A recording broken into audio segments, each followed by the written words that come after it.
Good morning, everybody. Welcome back to the channel. We're down here at the Cub. Been working on it. We actually got a little bit of etching primer right in there. We've been cleaning, just getting down to the bare metal on some of the stuff. When we get the bare metal, we're gonna put a little etching primer on it. This is just a couple little sessions where I come down here and piddle for 30-40 minutes. Hadn't had as much time here lately. Well, I say that, Sunday rolls around, church and dinner after church, and I don't know, Sunday's just a lazy day for me anyway, so there you go. I got down here yesterday and piddled around a little bit, sorted through all my nuts and bolts and parts, and I put my cultivators and I see the exhaust and the pulley out there as well, but then I got this stuff here I need to work with.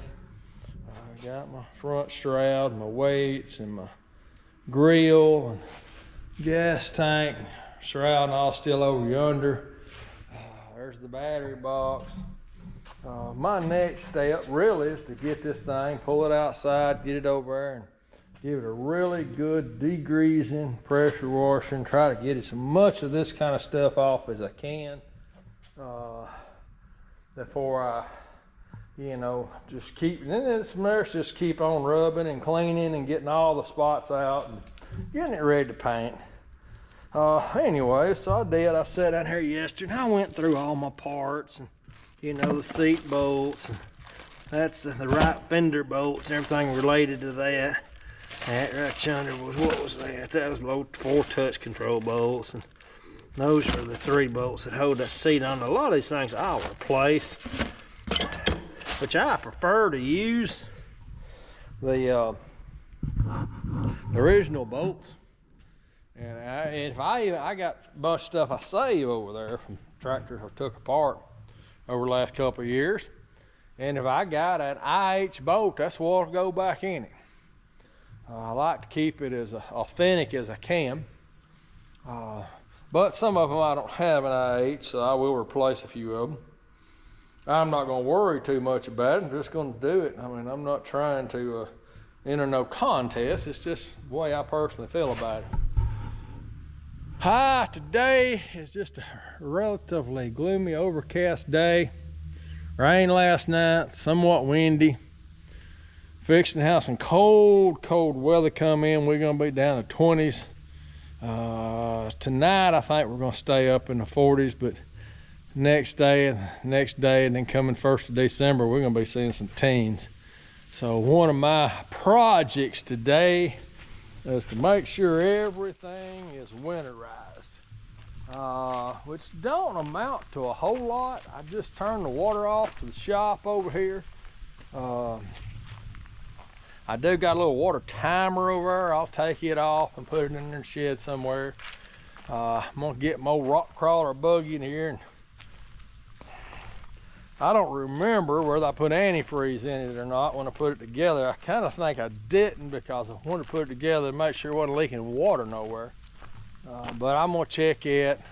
May have to run get some antifreeze and pour in it.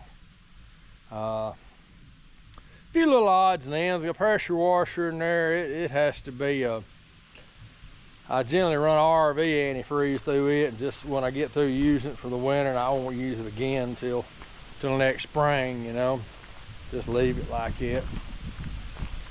But anyways, that's kind of where we stand on this Monday morning. I'm gonna get busy. I'm gonna start over here at the pepper patch first thing. Pull all the peppers that we might could eat off of here and cut all the stalks down, and they're going to be gone. Same thing with tomato plants. I pulled about a dozen tomatoes off yesterday and took them up the house. Some of them look pretty good. The wife made a couple of them. Tomatoes this time of year not that good, I can tell you that. I did eat one of them, just that was ripe, it was blushing, looked good. Just didn't have no flavor much anymore, so I think it was kind of useless to hold on to them as long as I did. I probably should have already cleaned up that mess, but that's all right. Hey, turnip green's looking good. They coming on up. My Hoss onions is not here yet. I don't know. I ordered some Hoss onions and they have not arrived. And I say that, I mean, who knows? They are FedEx, UPS. I'm not gonna knock UPS. They generally do pretty good. But ain't no telling what FedEx is gonna do. They leave a sucker. I mean, who knows? I mean, it could be sitting here on top of the pontoon boat and I wouldn't know about it. They could have thrown it in an old vehicle around here. They just don't have no rhyme or reason in what they do. The UPS guy, he always puts the same place, and if it's gonna rain, he'll put it in a plastic bag. Anyways, I might look for that too, because it seems like they ought to be here by now. Lord, let me get busy, and we'll be back over here to the Cub in a little bit. I'm gonna take care of a few things around the shop. Then we'll be back over here to the Cub and just keep working on it. Move old Chevy out. If it gets cold, I'm gonna have my little old patio heater going. I'll probably move the Cub right over here in this area next to the heater. That way I can come down here and turn the heater on, stay relatively warm, pill around my old Cub. All right, guys, let's get this day going.